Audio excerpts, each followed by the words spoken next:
யாரது யாரது யாரது யாரது சொல்லாமல் நெஞ்சத்தை தொல்லை செய்வது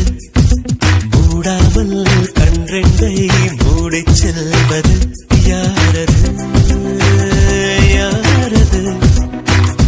யாரது யாரது